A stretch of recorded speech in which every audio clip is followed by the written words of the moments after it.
इस श्रृंखला का ये अंतिम प्रवचन है, जैसा आपने सुना है। पिछले दो प्रवचनों में हमने जो किया है उसको फिर से मैं अधिक नहीं दोहराऊंगा, लेकिन पहले प्रवचन में हमने धम्म क्या है, उसके अलग अलग जो अर्थ है, उन अर्थों को देखा और खासकर उसके दो प्रमुख अर्थ है उसकी हमने चर्चा की थी।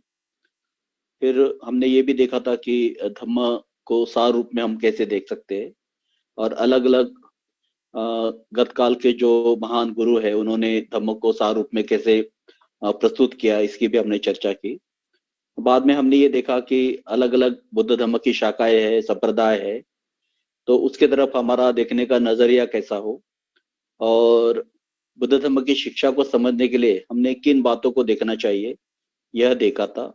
और साथ ही हमारा धम्म जीवन जीने के लिए जो 5 महत्वपूर्ण तत्व है, उन तत्वों का हमारे जीवन में कैसे हम संतुलन बनाए रखें, और बुद्ध धर्म की जो मूलभूत शिक्षा है, शील समाधि प्रज्ञा, तो हम देख सकते हैं कि कोई भी संप्रदाय हो, कोई भी शाखा हो बुद्ध धर्म की, इन मूलभूत शिक्षाओं का उसमें समावेश होता है।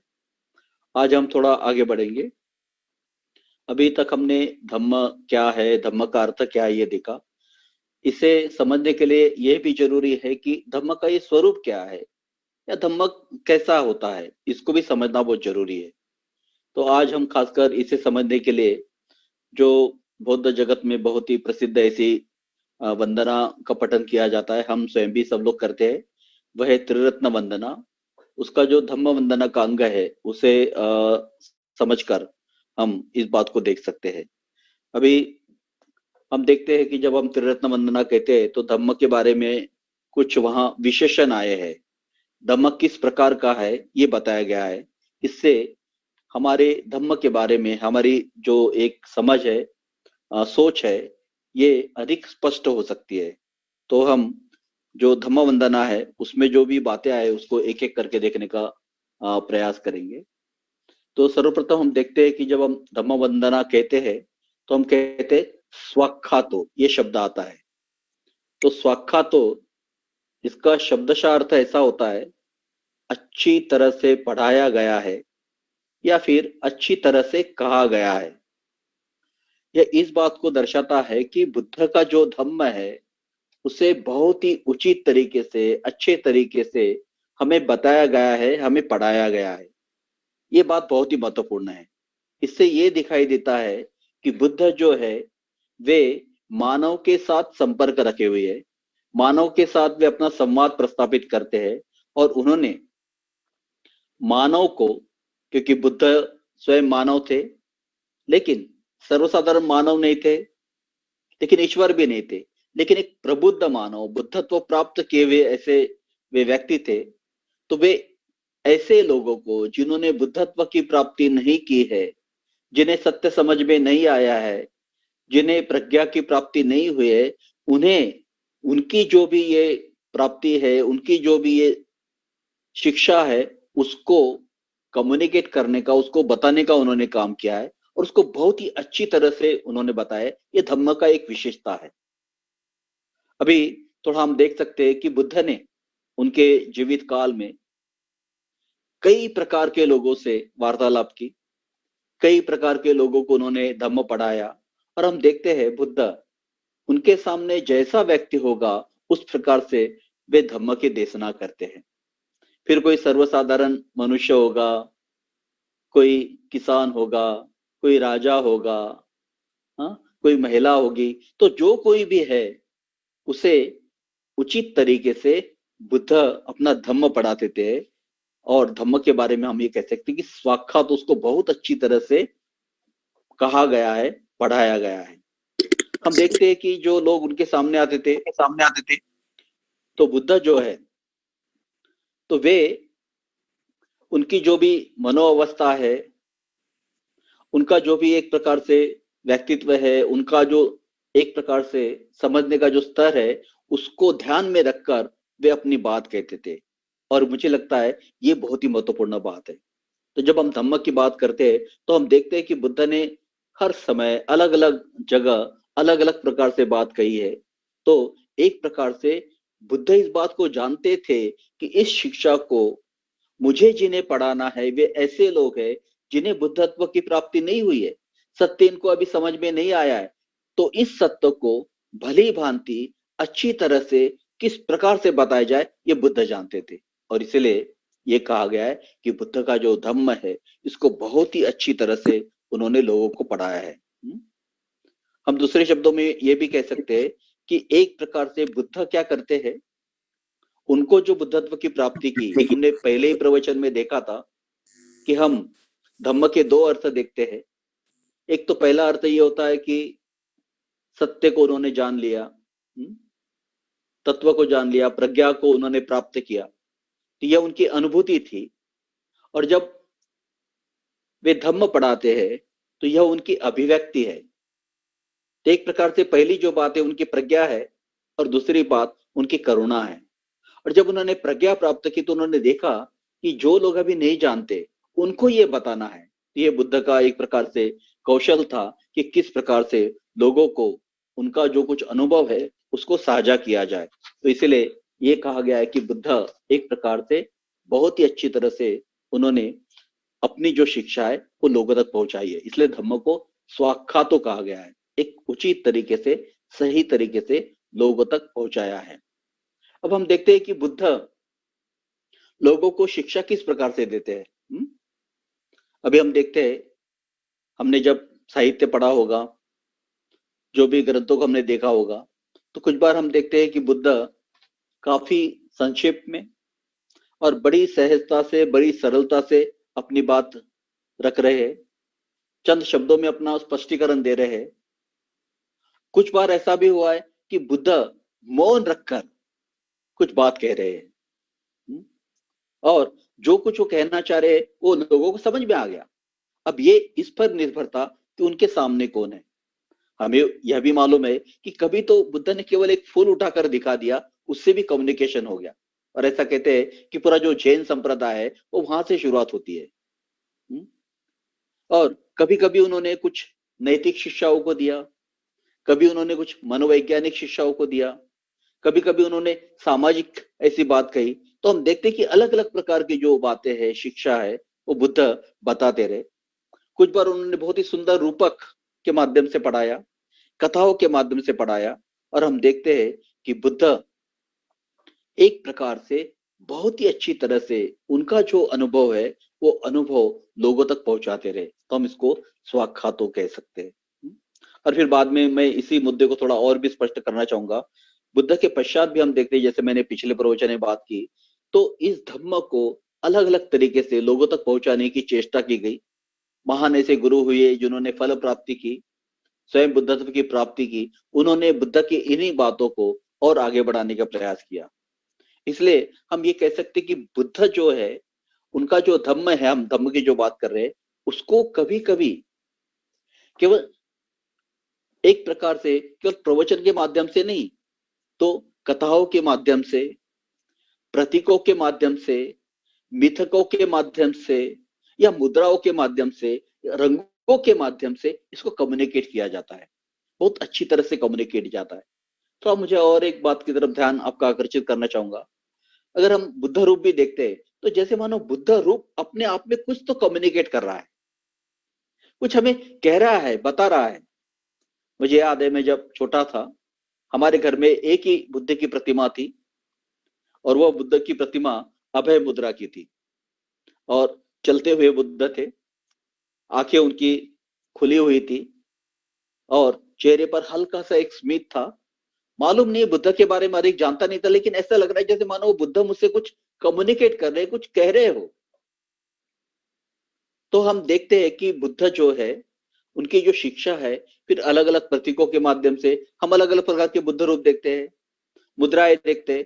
तो एक प्रकार से वो मुद्रा भी कुछ ना कुछ हमें कम्युनिकेट करती है। जैसे धम्म चक्र प्रवर्तन मुद्रा हम मालूम है, भूमि स्पर्श मुद्रा हमें मालूम है। और देखा जाए तो बुद्ध रूप भी बुद्ध ऐसे ही दिखते होंगे, ये हम दावे से नहीं कह सकते।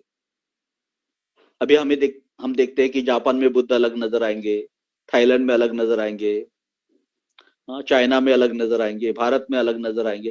तो एक प्रकार से एक बुद्धत्व प्राप्त किया हुआ व्यक्ति कैसा दिख सकता है, एक प्रतीक के सामने हमारे सामने रखा गया है। तो हम देखते हैं कि बुद्ध की जो शिक्षा है उसको बहुत ही अच्छी तरह से बुद्ध ने स्वयं पेश किया और हम देखते बाद में भी इसको बहुत अच्छी तरह से आगे बढ़ाया गया। अभी मुझे एक याद आ रहा है, सुबुद्धि जी ब्रह्मदेश गए थे, वहां से वे आए थे और हम लोगों से चर्चा कर रहे थे, ऑर्डिनेशन टीम के जो हम सदस्य है, तो वे कह रहे थे कि उन्होंने ब्रह्मदेश में एक अलग ही बुद्ध का रूप देखा, जो इसके पहले उन्होंने कभी देखा नहीं था। तो बुद्ध के दोनों हाथ उनके हृदय के पास ऐसे थे, दोनों हाथ, और उन्होंने देखा कि एक तो कुछ अलग मुद्रा दिख रही है। तो वहां के जो मुख्य भिक्षु थे, उनसे उन्होंने पूछा कि ये जो मुद्रा है ये कुछ मुझे अलग लग रही है, पहली बार मैं देख रहा हूँ, ये कौन सी मुद्रा है? हम सभी लोग 5 मुद्राएं जानते हैं, लेकिन कभी कभी बुद्ध का रूप ही एक प्रकार से कुछ न कुछ कम्युनिकेट करता है। तो भिक्षु ने तुरंत जवाब दिया कि ये बुद्ध की करुणा मुद्रा है। अब जरा गौर कीजिए, जब कभी हम दुख के संपर्क में आते हैं और हमारे मन में अगर मैत्री है, तो निश्चित ही हमारे हृदय में करुणा की निर्मित होती है, और जब करुणा की निर्मित होती है तो अपने आप हमारा हाथ हमारे हृदय के पास जाता है। तो एक प्रकार से एक करुणा मुद्रा है, हम वहां पर देख रहे हैं। तो बुद्ध की जो शिक्षा है, उसको अलग अलग प्रतीकों के माध्यम से, कथाओं के माध्यम से, मिथकों के माध्यम से पढ़ाया गया है, और एक अच्छी तरह से पढ़ाया गया है। तो ये धम्म की एक विशेषता है, इसे भी हमें थोड़ा समझना पड़ेगा। अभी और एक महत्वपूर्ण बात इसको लेकर मैं कहना चाहूंगा, हम समझ सकते हैं कि सही में बुद्ध कितना गहरा सोचते थे। अभी हमें मालूम है कि बुद्ध के धर्म में सभी प्रकार के लोग आकर्षित होने लगे, और उस समय के जो मतलब प्रस्थापित जो धर्म था, वैदिक धर्म है, वहां से भी कुछ लोग आने लगे जो बुद्ध से प्रभावित हो गए। और उनमें से कुछ लोगों ने बुद्ध से कहा कि उस समय की जो भाषा थी वैदिक, जो बाद में संस्कृत बनी, जो ब्राह्मणी भाषा थी, उन्होंने कहा कि ये जो आपकी शिक्षा है भगवान, उसका हम उस भाषा में अनुवाद करेंगे। तब बुद्ध ने मना कर दिया। बुद्ध ने कहा कि लोगों की जो भाषा है, हाँ, उस भाषा में इसका अनुवाद होना चाहिए। तो बुद्ध ने ये देखा कि उनकी जो शिक्षा है ये लोगों तक पहुंचे, ज्यादा से ज्यादा लोगों तक पहुंचे। ये तो हम देखते हैं कि खासकर कुछ जो भाषा होती है, कुछ खास उस जो धर्म के एक प्रकार से पुरोहित होते हैं, जिनके पास उसके अधिकार होते हैं, उनके पास ही वो एक प्रकार से एक अधिकार के रूप में रहती है, और सर्वसामान्य जो लोग हैं उनको वो अपने अधिकारों को उपयोग करते हैं, और उस भाषा को केवल वे लोग जानते। बुद्ध ऐसा नहीं चाहते थे, और इसलिए बुद्ध ने इस बात को बढ़ावा दिया कि लोगों की भाषा में उसको बताया जाए, उसकी कोई विशेष भाषा होने की कोई जरूरत नहीं। और हम देखते हैं फिर बुद्ध धर्म का जब प्रचार प्रसार हुआ, तो अलग अलग जगह जाकर अलग अलग भाषाओं में उस धम्म को लोग सीखने लगे, उसका अनुवाद होने लगा। इसे एक विशेष वर्ग की वह भाषा नहीं बनी, एक सर्वसामान्य लोगों की वह भाषा बनी। ये मुझे लगता है बड़ी महत्वपूर्ण बात है। और आज भी हम देखते हैं कि बुद्ध धर्म जहाँ कहीं भी जाता है तो उस भाषा में उसको अनुवादित किया जाता है, ताकि बुद्ध की शिक्षा उन्हें उनकी भाषा में समझ में आए। हम देख सकते हैं कि ये जो धम्म है, स्वाख्या तो है, इसको बहुत अच्छी तरह से बताया गया है। दूसरा वह धम्म का वर्णन आता है, वह है संदिट्ठिको। संदिट्ठिको का अर्थ ऐसा होता है, एक प्रकार से हम कहेंगे कि तुरंत ही स्पष्ट होने वाला, या एक स्पष्ट शब्द में कहेंगे कि तुरंत ही हमें फल देने वाला। ये बड़ा महत्वपूर्ण ऐसी बात है कि मनुष्य जो है वह चाहता है कि जब कभी वो किसी धर्म के संपर्क में आए, तो निश्चित ही वह चाहता है कि इसका उसको कुछ ना कुछ लाभ मिले। अभी हम देखते हैं कि जो ईश्वर प्रधान धर्म है, वे बताते हैं कि हाँ भाई, अभी तकलीफ आपको झेलनी पड़ेगी, अभी आपको कष्ट झेलने पड़ेंगे, और बाद में कभी आपको उसके फल मिलेंगे, या अगले जन्म में मिलेंगे, या बाद में आपको स्वर्ग प्राप्त होगा। बुद्ध ने इन सारी चीजों को नकारा, ईश्वर आत्मा इन सारी चीजों को उन्होंने नकारा। लेकिन बुद्ध का जो धम्म इस प्रकार से है कि जो हमें एक प्रकार से तुरंत ही स्पष्ट हो जाता है, और उसका तुरंत फल हमें मिलता है। ये बड़ी महत्वपूर्ण बात है। अभी हम थोड़ा गौर कर सकते हैं, अगर मानो हम शील का आचरण करेंगे तो उसका फल तुरंत मिलने वाला है। अगर हम ध्यान का आचरण करेंगे, उसका फल तुरंत मिलने वाला है। अगर हम पूजा करेंगे तो उसका फल तुरंत मिलने वाला है। तो एक प्रकार से बुद्ध का जो धम्म है वो हमें तुरंत एक प्रकार से उसका फल देता है। उससे हम लाभान्वित होते हैं, हमें परिवर्तन आता है। ये धम्म की और एक महत्वपूर्ण विशेषता है। बहुत बार अन्य धर्मों में ये होता है कि भाई अभी तो आपको ये सब करना पड़ेगा, और आगे चलकर इसका फल आपको अच्छा मिलेगा, या फिर अगले जन्म में मिलेगा, या आपको स्वर्ग प्राप्त होगा। बुद्ध ने इन सारी चीजों को नकारा और उन्होंने जो धम्म बताया, उस जब भी आप धम्म को सुनेंगे, उसका आचरण करेंगे, उसका फल आपको तुरंत मिलेगा। और मुझे लगता है कि जो भाई बहन यहाँ पर में जिन्होंने कभी आचरण करने का प्रयास किया होगा, अगर आप मैत्री भावना करेंगे, उसका फल आपको मिलेगा। आनापानसति करेंगे, उसका फल मिलेगा। आप शील का आचरण करेंगे, उसका फल मिलेगा। आप वाणी के शीलों का आचरण करेंगे, उसका फल मिलेगा। तो एक प्रकार से बुद्ध की जो शिक्षा है, ये तुरंत फल देने वाली है। ये बात भी मुझे लगता है कि बड़ी महत्वपूर्ण है। और दूसरे और सरल शब्दों में मैं कहूंगा कि जब कभी हम धम्म को एक प्रकार से आचरण में लाते हैं, धम्मों को हम सुनते हैं, तो निश्चित ही एक प्रकार से परिवर्तन शुरू होता है। हाँ? हम एक प्रकार से एक सकारात्मक अर्थ से हम परिवर्तन होने लगते हैं। और बुद्ध धर्म का जो उद्देश्य है वह यही है कि मनुष्य में एक प्रकार से परिवर्तन हो, मनुष्य के रूप में उसका विकास हो। हम ये बात देख सकते हैं। इतना ही नहीं, मेरे ख्याल से बुद्ध ने और भी एक बात कही कि मेरा ये जो धर्म है, यह आरंभ में कल्याणकारी है, मध्य में भी कल्याणकारी है और अंत में भी कल्याणकारी है। कुछ लोग कहते हैं कि भाई आरंभ में तकलीफ होगी या मध्य में तकलीफ होगी, अंत में अच्छा होगा, लेकिन बुद्ध का धम्म इस प्रकार से नहीं है। ये भी धम्म की एक प्रकार के विशेषता है, ये हम देख सकते हैं। तीसरी बात है, धम्म का जो अगला वहां पर विशेषण आया है, वर्णन आया है, अकालिको। इसका मतलब होता है कि बुद्ध का जो धम्म है, किसी भी प्रकार से समय और काल से वो बंधा नहीं है। 2500 साल पहले बुद्ध ने अपना धम्म पढ़ाया, लोग इससे लाभान्वित हुए, लोगों के जीवन में परिवर्तन आया और एक बड़ी क्रांति हुई हम देखते हैं। और ये जो धम्म है आज भी उतना ही प्रभावी है। और हम देखते हैं सदियों से जहां जहां लोगों ने धम्म का आचरण किया, निश्चित ही वह प्रभावी रहा है। और आने वाले और 10,000 साल या आगे कभी भी हो, तो धम्म जो है उसको काल का बंधन नहीं है, समय का बंधन नहीं है। ये भी धम्म के बारे में एक विशेष बात है। कभी कभी कुछ धर्म ऐसे होते हैं कि शायद उस काल तक, उस परिस्थिति तक, उस संस्कृति तक वो एक प्रकार से मर्यादित रहते, लेकिन बुद्ध का जो धम्म है वो इसी प्रकार से समय और काल से मर्यादित नहीं है। ये भी मुझे लगता है कि बड़ी महत्वपूर्ण बात है और इसीलिए ये धर्म वैश्विक है। इस धर्म का आचरण करने के लिए आपको किसी एक खास देश में रहने की जरूरत नहीं है। जहां कहीं भी मानव है, वहां वह इसका आचरण कर सकता है। समय, काल और भौगोलिक परिस्थिति इन सब से परे है। और मुझे लगता है इसीलिए सही मायने में बुद्ध धर्म जो है वो वैश्विक धर्म बन सका है, क्योंकि बुद्ध ने केवल मानव के विकास की, उसके परिवर्तन की बात की। और एक प्रकार से ये जो धम्म है वो जहां जहां गया, अकालिको यानी समय का तो नहीं है, लेकिन इसके साथ ही साथ वो जहां जहां गया, उस प्रकार के उस भौगोलिक वातावरण में, वहां की संस्कृति में, वहां की सभ्यता में, वहां की जो भी भाषा है उसमें वो ढल गया। उसके प्रिंसिपल आपको वहां भी नजर आएंगे। अभी जैसे अगर हम हमारे एशिया की बात करें, तो जापान में हम देखते हैं अलग संस्कृति है, थाईलैंड में एक अलग संस्कृति है, श्रीलंका में अलग संस्कृति। लेकिन जहां जहां धम्म गया, वहां वहां एक प्रकार से उसके संस्कृति के साथ, उसकी सभ्यता के साथ, भाषा के साथ वो सहजता से उसमें आ गया। लेकिन कुछ धर्म ऐसे होते हैं कि जो एक प्रकार से उस भौगोलिक परिस्थिति में वो उचित रहते। लेकिन बुद्ध धर्म की एक बात ऐसा है, जो समय के तो परे है ही भी, लेकिन उसके साथ साथ वो किसी भी जगह एक प्रकार से उतना ही प्रभावी होता है। मैं मेरा स्वयं का अनुभव बताऊंगा, भले मेरा अनुभव बहुत ज्यादा नहीं है, लेकिन इंग्लैंड के बहुत सारे मैं केंद्रों को विजिट किया है।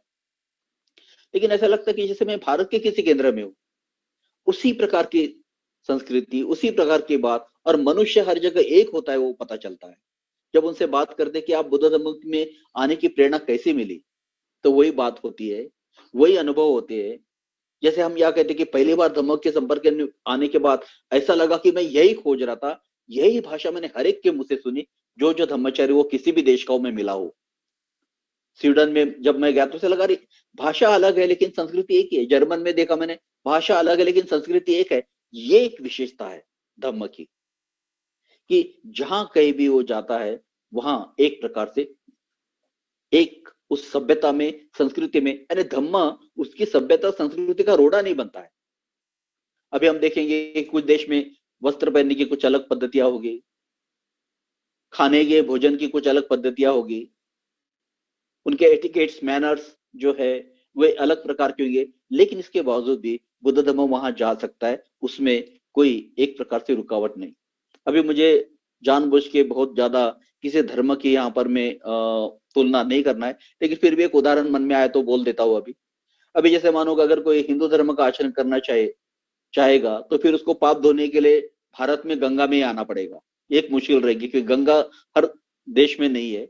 लेकिन यहाँ उसके कोई सवाल नहीं होता, क्योंकि बुद्ध धर्म बात करता है मनुष्य के विकास की, और ये मुझे लगता है महत्वपूर्ण बात है। और जहां कहीं भी मनुष्य रहेगा, किसी भी समय में, आने वाले कौन से भी वर्ष में हम रहे, तो मनुष्य को ये धर्म तभी भी उतना ही लागू पड़ेगा जितना 2500 साल पहले ये लागू था। एक मुझे लगता है धम्म की और एक महत्वपूर्ण ऐसी बात है।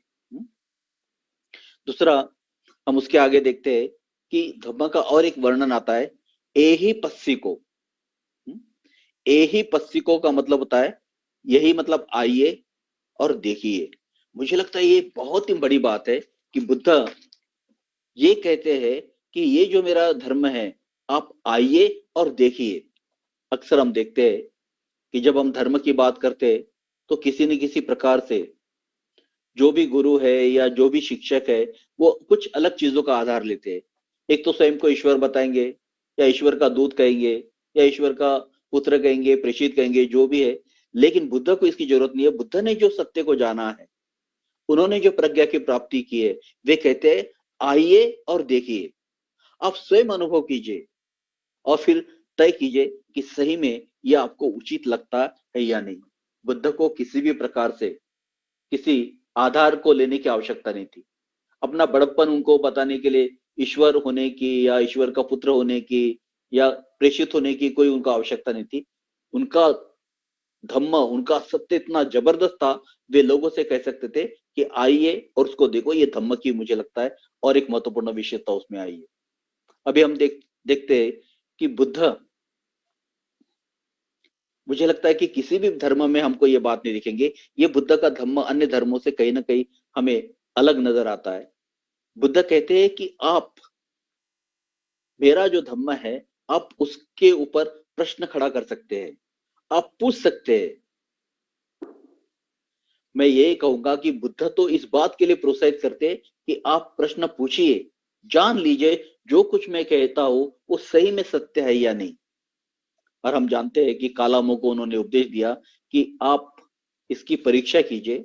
कोई बहुत बड़ा आदमी बोल रहा है या कोई प्रसिद्ध आदमी बोल रहा है या ग्रंथों में लिखा है या परंपरा से आ रहा है, इसलिए उसको सत्य नहीं मानना चाहिए। और मुझे लगता है कि बुद्ध ही अपने आप में एक ऐसे विरले है, ऐसे अलग गुरु है, जो डंके की चोट पर ये कहते हैं कि मैं जो बता रहा हूं, मैं जो पढ़ा रहा हूं, मेरा जो अनुभव मैं आपको दे रहा हूं, आप उसको परखिए और परख कर उसको ये कीजिए।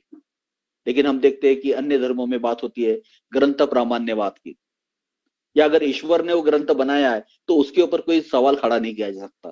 तो धम्म की ये महत्वपूर्ण बात है, एहि पस्सी को, आइए और देखिए और परखिए। तो जैसे सुनार सोने की परीक्षा करता है, उसी प्रकार से आप मेरे इस धम्म की परीक्षा कीजिए। और मुझे लगता है भाई और बहनों, जरा गौर कीजिए कि बुद्ध ने जो सत्य प्राप्त किया वो कितना उनको विश्वास था, उन्होंने सही में इसको जान लिया था। और इसीलिए वे इस बात को कह सकते थे कि आइए और मेरा धम्म देखिए। और मुझे लगता है कि जगत में एक बुद्ध धम्म ही ऐसा है जो एक प्रकार से खुला रहता है।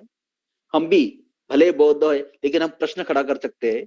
हमारे मन में किसी भी प्रकार का संदेह अगर आता है तो हम उसको पूछ सकते हैं, और यही बात महत्वपूर्ण है। तो एक प्रकार से बुद्ध हमें ये कम्युनिकेट कर रहे हैं कि मैं स्वयं मानव के रूप में जन्मा हूं, और अपने स्वयं के प्रयास से मैंने एक मानव के रूप में मेरा एक उच्चतम विकास किया है। तो एक प्रकार से वे ये कह रहे हैं कि आप देखिए इसको, आप भी इस प्रकार से विकास कर सकते हैं। और हम देखते हैं कि बुद्ध ने कई लोगों को किया। और जैसे मुझे लगता है कि बुद्ध का ही धम्म ऐसा है जब बुद्ध कहते हैं कि आप भी मेरे समान बन सकते हो, जो प्राप्ति मैंने की है वो प्राप्ति आप कर सकते हो। और हम देखते हैं उसके बाद बुद्ध के कई शिष्यों ने प्राप्ति की और आगे चल के संघ की स्थापना हुई, हम लोग ही जानते हैं। तो बुद्ध का धम्म कैसा है, ये बिल्कुल एक प्रकार से आप किसी भी प्रकार से प्रश्न पूछ सकते हैं, और एक प्रकार से उसको परख कर, जांच कर आप फिर उसका स्वीकार कर सकते हैं। ये बुद्ध की एक प्रकार से धम्म की और एक महत्वपूर्ण विशेषता है। हम आगे बढ़ेंगे। धर्म का अगला वर्णन आता है औपनायिको। औपनायिको का मतलब होता है जो आगे ले जाने वाला है। जहां एक प्रकार से निरंतर प्रगति होते रहती है, हम आगे जाते रहते हैं, और ये बात भी मुझे लगता है बड़ी महत्वपूर्ण है। अब ये कैसा होता है, अगर हम बुद्ध धर्म के संपर्क में आते हैं, अर्थात ही बुद्ध धर्म विकास की बात करता है, मानव के विकास की बात करता है, और हम सब जानते हैं भाइयों बहनों, बाबा साहब को यही एक प्रकार से अभिप्रेत था। वे यही सोचते थे कि हर मनुष्य को मनुष्य के रूप में विकसित होना बहुत जरूरी है। ये मनुष्य का पहला कर्तव्य है। और उन्होंने बिल्कुल उनके 36 के भाषण में ये बात स्पष्ट कर दी थी कि मनुष्य और पशु में अंतर होता है। तो बुद्ध का धर्म ऐसा है कि जहां हम देखते हैं कि जब हम संपर्क में आते हैं और इसके आचरण करने लगते हैं, तो हम निरंतर अपनी प्रगति करते रहते हैं। आगे आगे ले जाने वाला है।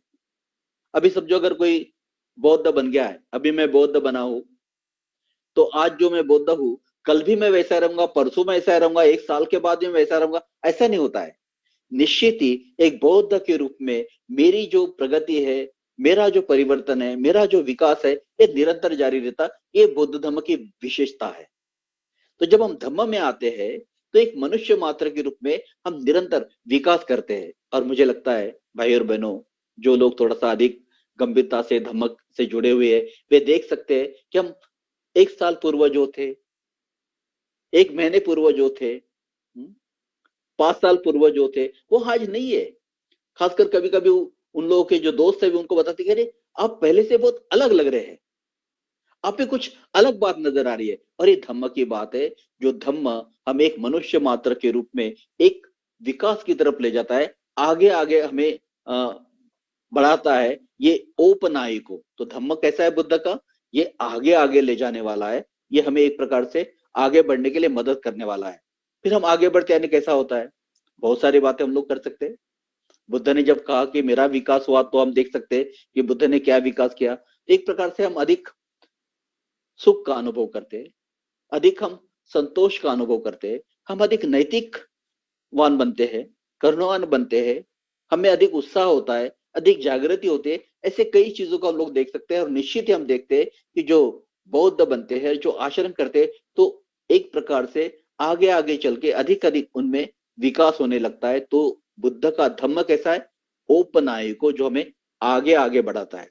और अंतिमता वे कहते हैं धम्म की जो विशेषता है, तो एक वाक्य उसमें आया है, पच्चतंग वेदी तब्बो वियूं ही थी। इस वाक्य का अर्थ ही होता है कि व्यक्तिगत रूप से जो बुद्धिमान लोग हैं, उनके द्वारा ये जानने योग्य है, ऐसा वे मानते हैं। मतलब ये बुद्धिमान यह कहा गया कि जो सही में सोच रखने वाले समझदार लोग हैं, वे देखते हैं कि ये जो है, ये जानने जैसा है, इसको जानना चाहिए। और ये बात मुझे लगता है बहुत बड़ी महत्वपूर्ण होती है कि हर व्यक्ति को स्वयं को ये जानना पड़ता है। अभी थोड़ा सा आप गौर कर सकते हैं, कुछ धर्मों में आपको अगर कुछ नहीं आता है तो कोई चिंता की बात नहीं है। आपके जो पुरोहित है, आपके जो पादरी है, वो सारी समस्या वो देख लेंगे, उनको मालूम है जो मालूम होना चाहिए। लेकिन बुद्ध धर्म में ऐसा नहीं होता है। बुद्ध धर्म में आपको ये जानना पड़ता है, समझना पड़ता है कि सही में बुद्ध क्या पढ़ा रहे, क्या बता रहे। और मुझे लगता है कि बुद्ध ने हर जगह फिर बहुत ही सिंपल, बहुत ही सर्वसाधारण मनुष्यों को भी धर्म पढ़ाया है। बहुत बड़े जो विद्वान थे, पंडित थे, उनको भी धर्म पढ़ाया है। लेकिन एक प्रकार से यहाँ एक महत्वपूर्ण बात होती है कि हम जानने की बात करते हैं। और इसका थोड़ा सा अर्थ मैं और स्पष्ट करना चाहूंगा। अभी जैसा हम देखेंगे कि अन्य धर्मों में क्या होता है, क्योंकि हम धम्म का अर्थ समझ रहे, इसलिए मैं ये स्पष्ट करना चाहता हूँ। उसमें क्या होता है कि आपको कुछ करने की जरूरत नहीं है। आपके जो भी मतलब पुरोहित है या जो भी बिचौले है, जो ईश्वर और आपके बीच में है, तो आपके लिए वे जो कुछ करना है वो कर लेते हैं। आपके लिए वो पूजा कर लेंगे, आपके लिए वो जो भी आराधना कर लेंगे, ताकि आपको सुख मिले और आपको मुक्ति मिल जाए। लेकिन बुद्ध के धर्म में ऐसा नहीं होता है। हमें स्वयं इस बात को जानना पड़ता है। और इसका अर्थ सीधा सीधा ऐसा होता है कि बुद्ध जो है, वे मार्गदाता है, मोक्षदाता नहीं है। बुद्ध कहेंगे कि भाई मैंने इस प्रकार से प्रयास किया है, मैंने इस प्रकार से आचरण किया है, अगर आप भी इस प्रकार से आचरण करेंगे आप भी इस प्रकार से प्रयास करेंगे तो आप भी स्वयं का विकास कर सकते, ये बिल्कुल ग्रांटेड है। इसकी गारंटी है। शायद बुद्धत्व प्राप्त तक ये बहुत बड़ी बात हो सकती है, लेकिन निश्चित तौर पर भाई और बहनों, जब हम धम्म के संपर्क में आते हैं तो निश्चित ही हम देखते हैं कि जब हम इसका आचरण करते तो हम आगे बढ़ते, केवल हमें आगे बढ़कर एक प्रकार से कदम बढ़ाना पड़ता है, उसके ऊपर चलना पड़ता है। और मुझे लगता है कि यही महत्वपूर्ण बात है कि हम स्वयं इसको जान लेते हैं और हम व्यक्तिगत रूप से आगे बढ़ते, क्योंकि यहाँ पर में हर एक व्यक्ति को स्वयं को प्रयास करना पड़ता है, हमारे लिए कोई दूसरा प्रयास नहीं कर सकता। और मुझे लगता है कि ये बुद्ध की सबसे महत्वपूर्ण बात है। और मुझे लगता है कि बाबा साहब ने भी ये बात कही है कि जब हम बुद्ध की बात करते हैं तो वे मोक्षदाता नहीं है तो मार्गदाता है। तो एक प्रकार से बुद्ध ये कहते हैं कि आपको तभी लाभ होगा जो भी मैं आपको बता रहा हुआ उसको आप स्वीकार करेंगे और उसके ऊपर आप आचरण करेंगे। अब हमारे सामने एक बड़ा प्रश्न निर्माण हो रहा है। पहले प्रवचन से मैं उसकी बात कर रहा था कि बुद्ध धर्म की अगर हम लोग बात करें तो वो इतना विशाल है, बाबा साहब के शब्दों में महासागर के समान है, जिसको पार करना असंभव जैसा लगता है। फिर एक समस्या है कि फिर धर्मों को हम जाने कैसी, धर्मों को हम जाने कैसी।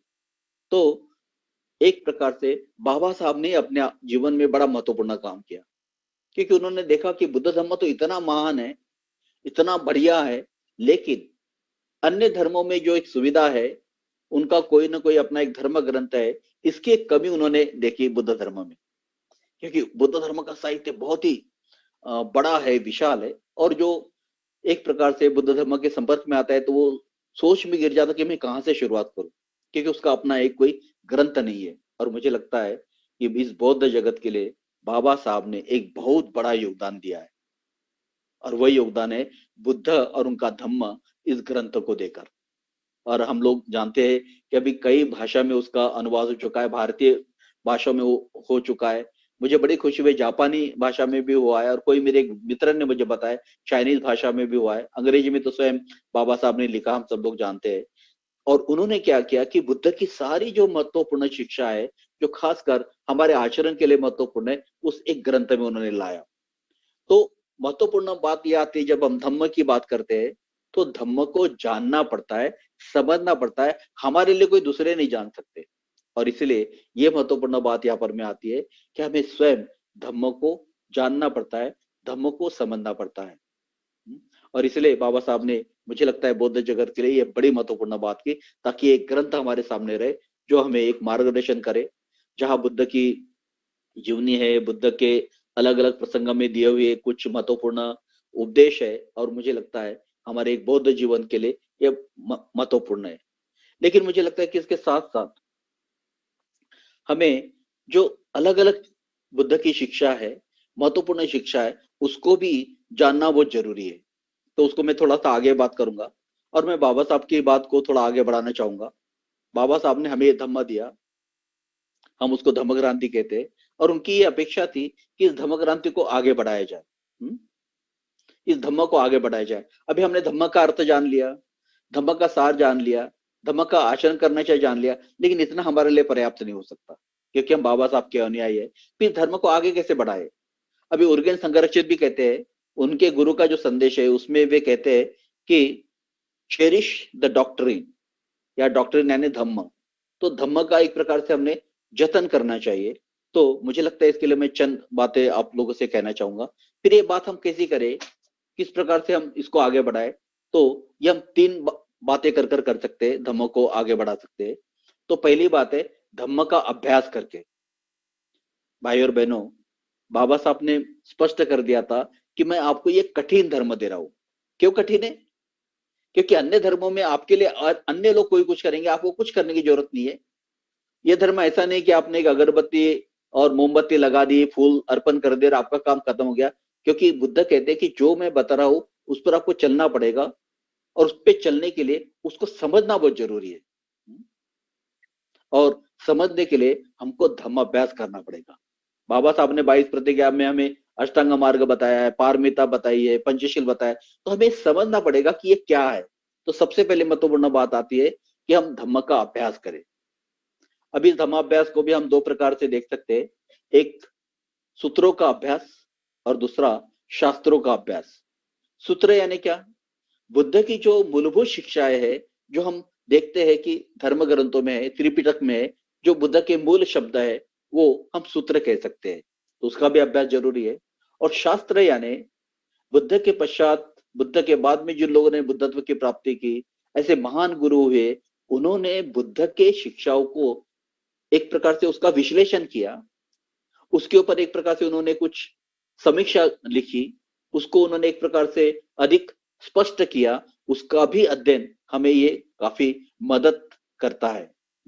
और इसीलिए ये जरूरी है कि हम उन चीजों को ये करें। अभी निश्चित ही ये सारा का सारा हम लोग तो नहीं पढ़ सकते, लेकिन कम से कम जो महत्वपूर्ण ऐसी बुद्ध के शिक्षाएं है, जैसे कि पिछले 2 टाक में मैंने कुछ बातें कही, आर्यष्टांग मार्ग हो सकती है, 6 पारमिता हो सकती है, शील समाधि प्रज्ञा की हमने बात की है, हम इसको पढ़ सकते हैं।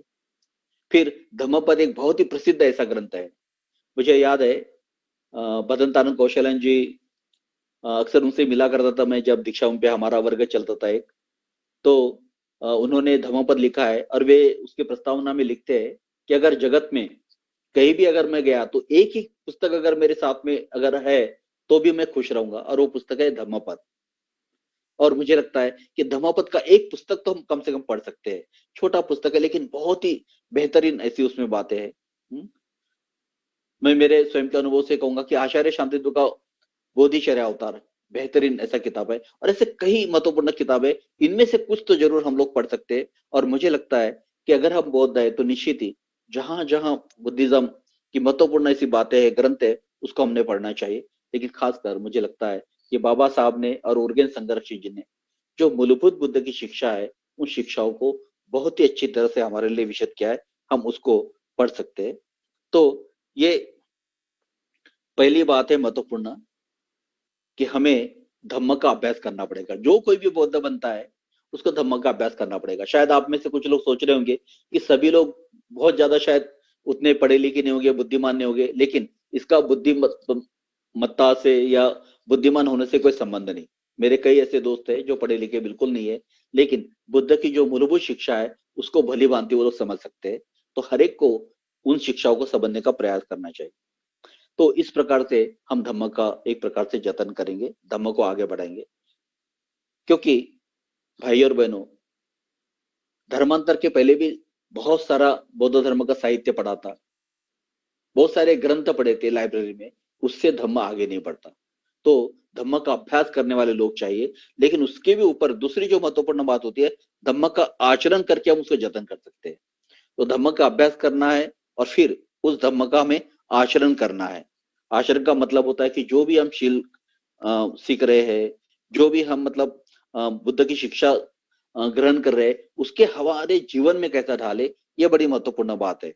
और मुझे लगता है जब हम ऐसा करेंगे तभी सही मायने में हम धम्म की जो शिक्षा है उस पर हम आचरण करेंगे, तभी उसका जतन होगा। मैं ये इसलिए कह रहा हूं क्योंकि मेरे कुछ मित्र जानते हैं कि हम काफी जब किशोर अवस्था में ही थे तब से हम लोग एक प्रकार से समाज में कार्य करते रहे, और बुद्ध धर्म से काफी हमें रुचि थी। लेकिन बहुत सारे लोगों को लगता कि बुद्ध की शिक्षा बहुत ही सुंदर है, बहुत ही बढ़िया है, बहुत ही भली है, बड़ा अच्छा लगता है पढ़ना, लेकिन ये शिक्षा अभी आज के जमाने में आचरण में नहीं ला सकते। और मुझे लगता है एक बड़ी समस्या है। और इसीलिए बाबा साहब ने कहा था कि बुद्ध ने संघ इसलिए बनाया ताकि समाज के सामने आचरण का एक नमूना हो, एक मॉडल हो। और मुझे लगता है अगर हम धम्म को जतन करना चाहते हैं तो हमें ये बताना पड़ेगा कि हाँ भाई, ऐसे लोग हैं जो आचरण कर सकते हैं। केवल हम धम्म बताकर लोगों को नहीं पढ़ा सकते, तो हमें आचरण में लाना पड़ेगा, और इसलिए आचरण करके हम इसको एक प्रकार से जतन कर सकते हैं। क्योंकि धम्म सही में कठिन है, और बाबा साहब ने कहा कि कठिन धर्म दे रहा हो, क्योंकि हमें बदलना पड़ता है, प्रयास करना पड़ता है, और बदलना इतना आसान नहीं है, परिवर्तन इतना आसान नहीं है। लेकिन अगर हम ये कोशिश करेंगे तो औरों को भी एक प्रेरणा मिलेगी कि हाँ, धम्म से लोग बदलते हैं। और मैं आपको एक बता दूं अभी कि कई लोगों को ये प्रेरणा मिली है। बाबा साहब के धर्मांतर से जो क्रांति हुई है, एक समूचा समाज जिस प्रकार से परिवर्तन हुआ है, तो इसका उदाहरण अभी कई लोग ले रहे हैं और वे बुद्ध धर्म की तरफ आ रहे हैं। लेकिन हमारी जिम्मेदारी अधिक है ताकि हम अधिक से अधिक आचरण करके लोगों को ये बताए कि बुद्ध धर्म से मनुष्य कैसे बदल सकता है। तीसरी बात है इसका प्रचार करके। अब ये बड़ी महत्वपूर्ण बात है। बाबा साहब ने भी कहा कि बुद्ध धर्म का प्रचार प्रसार ये सच्ची मानव सेवा है। अब इसमें आप ये कहेंगे कि भाई प्रचार करना है नहीं क्या? जब हम धम्म को समझते हैं तो निश्चित ही हम लाभान्वित होते हैं। तो एक बात मैं कहूँ आपसे कि बौद्ध जो होता है ना, वो स्वार्थी नहीं हो सकता। बौद्ध आदमी सेल्फिश नहीं हो सकता। और जब हमें लगता है कि मुझे लाभ हो रहा है, ये लाभ औरों को होना चाहिए, तो निश्चित ही वो प्रयास करेगा। फिर अगर हम कुछ बुद्धिज्म जानते हैं थोड़ा बहुत, हम पढ़ाने का प्रयास करेंगे प्रत्यक्ष रूप से, प्रवचन दे सकते हैं, किताब लिख सकते हैं, कल्याण मित्रता दे सकते हैं, या अप्रत्यक्ष रूप से हम किसी कार्यक्रम का आयोजन के लिए मदद कर सकते हैं। हम किसी प्रकार से आयोजन के एक प्रकार से प्रचारार्थ अपनी शक्ति लगा सकते हैं, दान इकट्ठा कर सकते हैं, लोगों को शिविरों में आने के लिए, प्रवचन में आने के लिए हम प्रेरणा दे सकते हैं, और इस प्रकार से हम अलग अलग लोगों को प्रेरणा देकर धम्म में हम लोग ला सकते हैं। तो ये भी एक तरीका है कि लोगों को धम्म में लाने का। और मुझे लगता है कि बाबा साहब का इतना बड़ा विश्वास था कि धम्म की इतनी बड़ी जरूरत है कि वे चाहते थे कि हमारे कमाई का 5वां जो प्रतिशत है, 5% जो है धम्म कार्य को देना चाहिए, क्योंकि वे जानते थे कि धम्म से ही हम जगत में बड़ा परिवर्तन ला सकते हैं। और हरदम बाबा साहब का एक वाक्य मैं कोट करता हूँ, अंत में उसको कोट करके और एक बात कह के मैं यहाँ रुकने वाला हूँ। उन्होंने धर्मांतर के प्रवचन में कहा था मराठी में, बुद्ध धम्मानेच जगाचं जगाचा उद्धार होईल।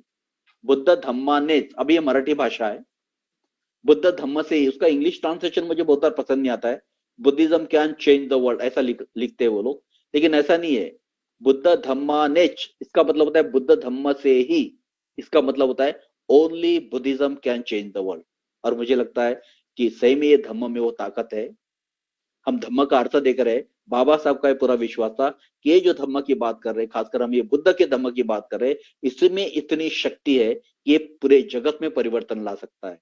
तो भाई और बहनों, हम अपनी कोशिश कर सकते हैं कि किस प्रकार से ये धम्म औरों तक जाए। तो हमने 3 बातें देखी है, अभ्यास करके, आचरण करके, और एक प्रकार से इसका प्रचार करके हम लोग ये कर सकते हैं। और अंत में एक छोटी बात कहकर मैं यहाँ रुकूंगा। बात छोटी है लेकिन बहुत महत्वपूर्ण और बड़ी है। बुद्ध ने फिर धम्म के बारे में एक बहुत ही महत्वपूर्ण बात कही है, वो अंत में फिर से कहना चाहूंगा। बुद्ध ने कहा, देखिए ये जो मैं धम्म आपको दे रहा हूं, एक प्रकार से ये तराफा है, एक राफ्ट है। और ये राफ्ट, ये जो तराफा है, इसका उपयोग क्या करना है हमें? दूसरे किनारे जाने के लिए, दूसरा किनारे पर हमें उतरने के लिए करना है। लेकिन कभी कभी उन्होंने कहा कि ये जो तराफा है, ये जो राफ्ट है, हम सर पे लेके नाच सकते हैं, और उस तराफे को ही हम पूरा एक प्रकार से हमारा साध्य समझ सकते हैं, लेकिन ये साधन है उधर जाने का। या कभी कभी वो तराफे के ऊपर ही हम चर्चा कर सकते हैं, इसको सही नहीं बनाया है, इसमें इसका आकार इतना होना चाहिए, वो उतना बड़ा होना चाहिए था, ऐसा होना चाहिए था, तो उसमें भी हम समय गवा देते हैं। लेकिन मुख्य उद्देश्य है बुद्ध के धम्म का, वो तराफा है, वो एक प्रकार से दूसरे किनारे पर जाने के लिए। लेकिन कभी कभी हम भूल गए तो केवल धम्म की चर्चा, बौद्धिक विलासिता हम लोग करते बैठेंगे, इससे हमें लाभ नहीं होगा। और धम्म अभ्यास का मुख्य उद्देश्य है वह ये कि ताकि अगर ये हमें समझ में आए तो एक मनुष्य के रूप में मैं मेरा विकास करूं, बुद्धत्व की प्राप्ति करूं, मुझ में परिवर्तन आ जाए। और मुझे लगता है कि हम मेरे 3 प्रवचन में बहुत ही छोटा सा एक प्रयास था कि धम्मों को हम थोड़ा समझ ले। धम्म विशाल है, हम सब लोग जानते हैं, तो मुझे लगता है इतना ही पर्याप्त है। मैं मित्र लोग और मेरे सारे भाई बहनों को धन्यवाद देना चाहूंगा कि एक अच्छा स्तुत्य ऐसा उपक्रम आप लोगों ने हाथ में लिया है, जिससे लोगों तक धम्म पहुंच रहा हो। और आपके आगे के प्रयासों के लिए बहुत सारी शुभकामनाएं देते हुए मैं यहाँ रुकना चाहूंगा। धन्यवाद। नमो बुद्धाय। जय भीम।